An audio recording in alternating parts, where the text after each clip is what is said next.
તો પીએમ મોદીની સોનું ન ખરીદવાની અપીલની વડોદરામાં અસર જોવા મળી। નાના મોટા જ્વેલર્સને શોરૂમ બંધ કરવાનો વારો આવ્યો છે। જ્વેલર્સોએ શોરૂમ વેચવા માટે બ્રોકરોનો સંપર્ક કર્યો। દેવું વધી જતા જ્વેલર્સોએ પ્રોપર્ટી વેચવા કાઢી છે। માંડવી સોની બજારના 9 જ્વેલર્સે શોરૂમ વેચવા કાઢ્યા। છેલ્લા 3 દિવસમાં 9 જ્વેલર્સે બ્રોકરનો સંપર્ક કર્યો। યુદ્ધની સ્થિતિ બાદ પહેલેથી જ મુશ્કેલીમાં હતા જ્વેલર્સો, ત્યારે સરકારની અપીલ બાદ હવે ધંધામાં મંદી આવી છે। જ્વેલર્સો અન્ય ધંધા તરફ વળવા તૈયાર।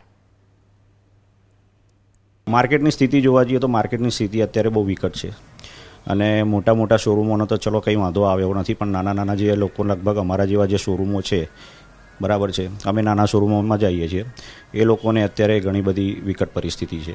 નિર્ણય હવે જ્વેલર્સ, ચોકસી જ્વેલર્સ એસોસિએશન, બધા જે મોટા પ્રભારી લોકો નિર્ણય લે એ પ્રમાણે અમે લોકો એમની તરફ છીએ અને 100% નરેન્દ્ર મોદી શ્રીના સાથે જ છીએ અમે લોકો। પહેલાં અમારા કારીગરો હતા, લગભગ સમજો ને 8-10 કારીગરો। મારો ભલે નાનો શોરૂમ છે, પણ મારા પોતાના બી 8-10 કારીગરો હતા। અત્યારે અમે એ કારીગરોને અમે લેફ્ટ કરી દીધા છે કે ભાઈ અત્યારે કામકાજ બહુ ઓછું થઈ ગયું છે અને લગભગ 2 થી 3 કારીગરો ઉપર અમે લોકો આવી ગયા છીએ।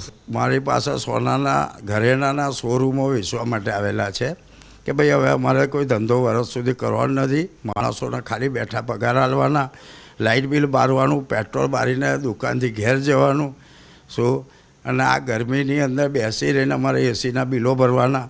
એના કરતાં અમારે આ દુકાનો બંધ કરીને વેચી દેવાની અને બીજો કોઈ જાતનો ધંધો કરીશું। બરોડાનું નામાંકિત ગોલ્ડ એરિયા એટલે માંડવી, ચોખંડી, ગેન્ડીગેટ વિસ્તાર વર્ષો જૂનું છે અને એ જ વિસ્તારની દુકાનો આજની તારીખમાં બંધ થાય છે।